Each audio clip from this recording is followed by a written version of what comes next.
Alright, I'm going to show you my entire guitar collection. I'm going to have to first put all these back. This is all for the thumbnail. I hope you clicked on it.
Yeah, this is my first guitar. I gotta fix this one. I'm gonna move along and talk about all these different guitars now, so if you're interested in hearing some of the stories and histories behind these guitars with my personal life, then please carry on viewing the video. And I also want to let you know that Guitar Super System is on sale. I've extended this holiday sale. If you want to sign up last minute, get your new year started with some guitar knowledge and support me in the process, I would really appreciate it. Check out the link for the best deal that I run all year. Thank you so much for your support. Also, I am gonna be selling a few of these guitars. 50's too many. Trying to consolidate my little arsenal of guitars here. Some of them are redundant and some of them I just don't play. Especially after making this video, I was like, man, somebody deserves to play this guitar. So I made a little reverb shop. Check the link in the description if you want to buy one of my guitars. Which guitars those will be and why I'm selling them. Maybe you'll follow through in the video, or maybe you'll just go to the website. Either way, it's a dream to be able to do this and play guitar and make stuff for you guys. I hope you continue to enjoy it, and let me know in the comments what you want me to make in the new year, whether that's more of what I've been doing, maybe not. Maybe something new. Give me some ideas, and without further ado, let's get to the guitars. We'll start with my collection of PRS guitars, and it's important to know that a lot of these guitars I've been given over the years by various brands that I've worked with and built relationships with. PRS is a company, if you've been watching my channel for a long time, that I've always endorsed and I've been able to do some really great things with. I just love the necks on PRS guitars. The finishes are of course beautiful and unique. And believe it or not, at one point in my life, I had exactly one guitar in my collection. This, my pride and joy, I call her Baby. It's a PRS SC245. Got it in 2009 after working all summer at the Berkeley campus. Bought it at Mr. Music in Allston, Massachusetts. And not only is it a Tem Top in the most beautiful emerald green ever, it's the most reliable guitar that I own. It's one that I'll never part with. Phil McKnight worked on the electronics a few years back as well, so this is a mean green rockin' machine. Then I did get Paul to sign it way back in the day when I first met him, so I consider this sort of a private stock, if you will. And I do have a real private stock PRS guitar. I designed this one in Maryland with Paul a few years ago, and literally anyone who sees this guitar just says, wow. It's the equivalent of driving a Ferrari. I don't take it out all the time, but when I do, I'm having a good time. This is my PRS Custom 24 Floyd, and I think the Floyd on a PRS is one of my favorite styles of guitars. I've had this one for quite a while, done a lot of teaching, a lot of playing, and a lot of recording with this guitar. It's a workhorse and it looks glorious. This is one of my older PRS guitars. This is an S2 from 2016, Custom 24. This guitar is the reason I love PRS necks. It just feels perfect in your hands. Now I have a couple Silver Skies, the John Mayer signature guitar. I have this one, they made 1,000 of them in Lunar Ice. And I also have this one that I have dubbed the Tele Mod because I have some Ron Ellis Telecaster guitar pickups in here. You may have caught the video where I was routing out the inside of this Silver Sky for experimentation purposes. How can you make an already perfect guitar better? Well, I don't know if I did that, but hey, it's one of a kind.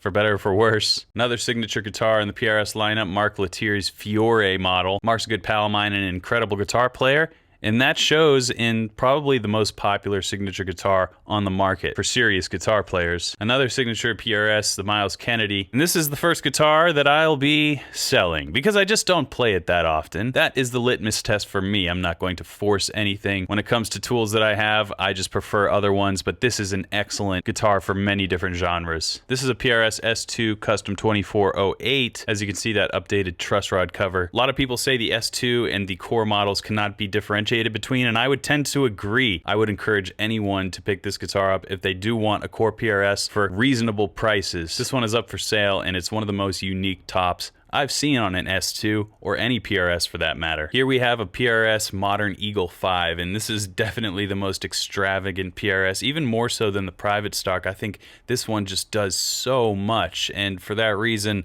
I kind of don't find myself picking it up that often, only because I am blessed to have so many different options. This is a guitar for if you want to have one guitar the rest of your life, probably pick this one up. It's an expensive guitar, so I don't expect anyone to just be able to purchase this one, but I am putting it up for sale since I don't really use it, and unfortunately there is a little blemish. I must have slammed the headstock into something at some point, but the good news for you, if you do want this guitar, is I'm going to discount it as a result. Moving on to these vintage kind of guitars, I have a few. I'm actually looking to get more into vintage guitars as my journey continues, but first one in line is this unidentified Silvertone. I believe it's a U1. Jared James Nichols, my good buddy, gave this to me just as a gift. He has a tendency to do that. I checked out the wiring in the back and I can't really make heads or tails of how this thing actually works. It's pretty much crackly except in one specific knob placement. It makes for a great decor most of the time. This is a 1990s Hohner Revelation RTS. I remember when I saw this guitar on the Carter Vintage Guitars website, I was like, I gotta have this thing. This is cool. It's unlike any guitar I have in my collection, and sometimes you just buy something because it looks cool.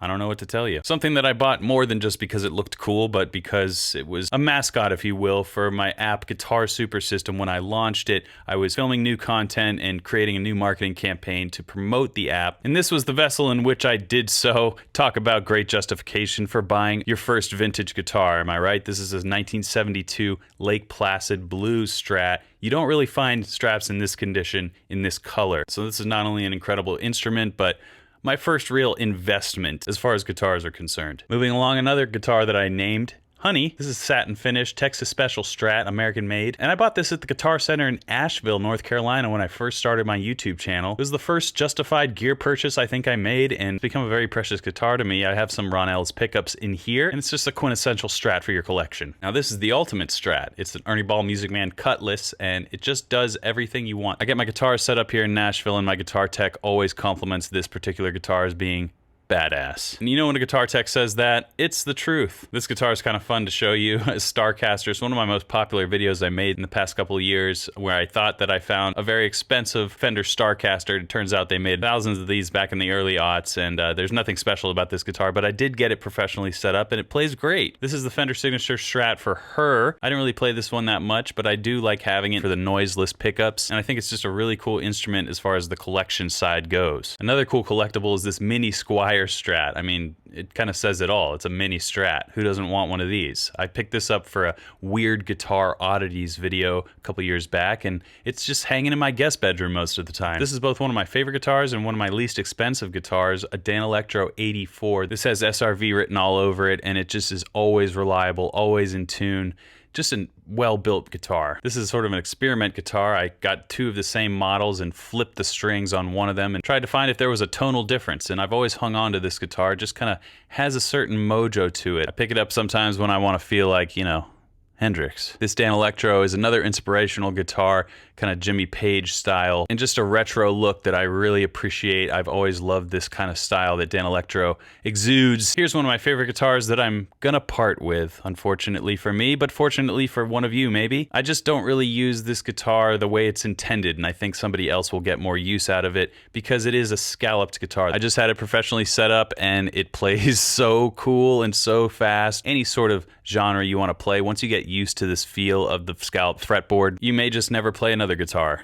Like Yngwie. Fender recently celebrated their 70th anniversary, and this is an homage to that early 50s Stratocaster with many modern takes, including a beautiful finish, which I've never really seen on a Strat, as well as an EQ push-push and all the modern amenities you would expect from a premier Fender instrument. This is an excellent guitar for anybody who needs a Strat. And as I've said, I have a few Strats already. I'm going to let this one go, so check out the shop if you're interested in this basically mint-condition guitar. This is a staple for any music studio, right? A Fender Telecaster in butterscotch. But as you'll see, I actually have a boutique version of this, so I'm going to be selling this. I actually bought this at Rumble Seat Music here in Nashville a few years ago, and it was owned by John Five of Marilyn Manson and Rob Zombie, and just John Five. His solo stuff is incredible. I believe this was a prototype for the eventual John Five signature. They were sending him a few different Telecasters to try, and he took them out on the road, it appears, because there's a lot of road rash. Anyway, this guitar has a really cool story, and I document it all on the website, so if you're interested in purchasing it, check it out. Getting into my boutique guitars, I consider companies with under 100 employees or maybe just one employee a boutique company. This is a Morningstar glass guitar. This thing is made basically all of glass, and I checked on the website. Alex has got this listed for about $14,000. I'm not selling this. This is like one of the coolest guitars I think anyone can ever have. The Seymour Duncan pickups and the wiring, just the way it looks, and it's never out of tune. The intonation's perfect because it is made of glass. I just love this thing. Another really cool guitar that it was built for me by a friend, Dazzle Guitars. This is a Les Paul style build. I would say Joe Perry spec. These guitars are built for Joe Perry and many other awesome guitar players. I'm lucky enough to have one. I love the color. I love the worn-in feel. It's even got this cool backplate. As you can see, some Music is Win insignia on the back and front. Really nice touches here. Very personally meaningful to me. I mentioned a boutique-style Telecaster in my collection. This is a small builder here in Nashville. One of my favorite parts about this guitar, other than the baseball back kind of neck, I don't know if relicing is for everyone, but have you ever seen a relic job with a sticker relic into the body? No, I don't think you have. It's my favorite Telecaster in my collection. Maybe the only one. Another Nashville builder, Novo Guitars. This is one of my favorite new acquisitions. I'm really grateful that I was able to get this. I use this all the time for recording. It is incredibly reliable and sturdy. P90s are chef's kiss, and this vibrato tremolo arm, whatever you want to call it, it's just the perfect amount of warble. This is a Jerry Jones baby sitar, electric sitar guitar, whatever you want to say. This thing rules. As you heard in the 50 guitar song, it works perfectly for Metallica, Wherever I May Roam vibes. I got this sitar to demonstrate my favorite sitar moments in rock music. And well, I haven't used it since. So I'm gonna go ahead and sell it to one of you. I don't really use it, okay? I don't use it. You should though. This brand Belltone is really cool, out of Miami. This is the only guitar I have with Filtertron pickups, which you should just really check out the whole video on this guitar if you want to learn more about it. But it's one of the perfect blades in the ultimate Swiss Army knife of a studio. Now this guitar I admittedly forgot to put in the 50 guitar jam. It could have been a 51 guitar jam, but I've honestly considered this guitar more of an art piece or wall decor than an actual instrument, because it really is. A few years ago I won an auction to benefit the San Francisco Children's Cancer Ward of St. Benioff. All the proceeds for this guitar, which were over $10,000, went to that cause, and in exchange I got this really cool one-of-a-kind hand-painted guitar, painted by the artist David Bonvillain, as well as Joe Satriani himself. The front's David's work and the back is Satriani's work, and as you can see, it glows in the dark, baby. What would you expect from the Satch man? This is one of the coolest guitars ever. It's gonna be an heirloom in my family. Moving on to the Gibsons. Look at these boys. This is a custom shop guitar, so it's made to look as if it sat in the sun and became green, once being Pelham blue. And this thing's P90s, the playability, it's just a perfect SG. If I need to get heavy, I get this guitar out, my Gibson Explorer. Got my James Hetfield vibes in here if I need them, and I also have some Petrucci influence because of these pickups. This limited run of Majesty pickups that came out in 2024 just make this guitar an absolute menace. This is the quintessential Les Paul in the studio. Every guitar player needs a Les Paul if they record things in their studio. This is the one that I have. It's just a Gibson Les Paul standard, nothing fancy about it, but it plays perfectly and it does the Les Paul things you need. This is a Gibson Les Paul Jr., the 100th anniversary of Les Paul, or his 100th birthday, I think it would have been. I don't really understand the branding or the marketing, but I got this guitar sort of as a sentimental present to myself a couple of years ago in Boston. I love it. This is the vaunted guitar that I snapped with the Gibson Robo-Tuners. Maybe you caught that video a few months back where I was experimenting with something that I shouldn't have been. And as a result, I got some finish cracks, and I thought the neck had cracked. Some of you guys said it should be fine. This guitar plays great. Got some Ron Ellis P90s in here. I'm never going to get rid of this thing. Not only because it's kind of damaged, but because it just is there for me. In TV yellow. Another damaged Gibson. This is my Gibson 335. I put one of those virtual Jeff whammy bar things on it at one point. It said you can easily remove the adhesive after use. Well, obviously not. So don't ever use virtual Jeff products for digital whammy bars or anything unless you want to ruin your guitar. Other than that, this guitar rules and it still looks beautiful. Here's an Epiphone Broadway. I've had this guitar for quite some time. I believe my buddy Aljon Go hooked me up with this guitar, and if I want to get jazzy, this is the guitar that I grab. Or if I want to get some stanky John Mayer blues, maybe I'll grab this thing. But mostly it hangs on the wall looking pretty. Here's my guy Jared James Nichols' signature Epiphone. Look at that cool signature. Look at that blues power frame. This thing is huge. Moving on to my sort of specialized guitars. There are a few in here that are very interesting and worth checking into. This is a PRS guitar that is half fretless. I got on the phone with Paul Reed Smith and the team back in COVID times. We were all really bored. And I was like, let's do a fretless guitar. And he's like, let's do half fretless.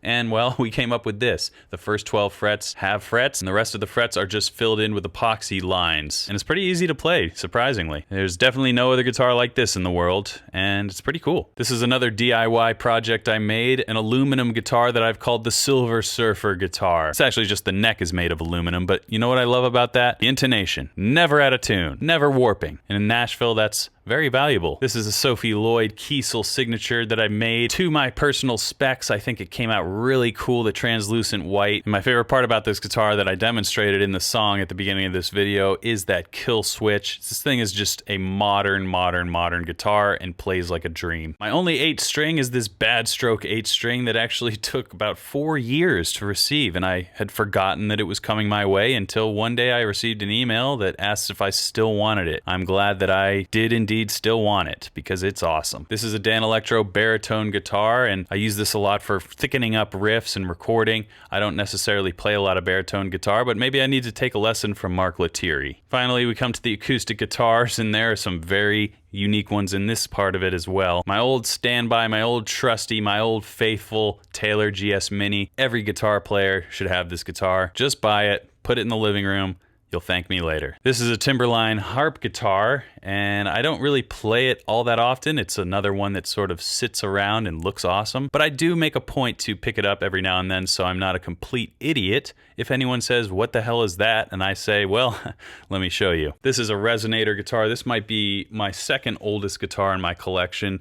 Bought it at a Guitar Center on a whim, and you know, it's stuck around with me for about 10 years by now. This is a really cool guitar, a Lava Me. Any e-guitars on the market, you know, there's a ton of different choices. This one is probably the most consistent. I really like the community aspect of it, and it sort of reminds me of an iPhone when I'm using the interface. There's got tons of different uses for it, mainly educational and practice oriented, but a really awesome guitar for any guitar player who wants to keep their hands on the instrument. This is another Timberline 6-string guitar. This was actually a gift for when I bought the harp guitar. They sent me this one as a thank you for making the harp guitar video, because it got a lot of views and it was a really interesting one. So I appreciate Timberline. They're a boutique acoustic guitar builder that you should check out for sure. Another beautiful acoustic guitar. This is a 12-string acoustic guitar, and it's actually made all of carbon fiber by Emerald Guitars in Ireland. One of my favorite instruments and one of the coolest finishes, I think, of any of my guitars. This is a keeper. And with that, my guitar collection is up to date for 2025. I encourage you to check out the Reverb store if you're interested in purchasing any of the ones for sale, and check out Guitar Super System for all of your guitar learning needs. Thank you so very much for your support, and until next time, keep shredding.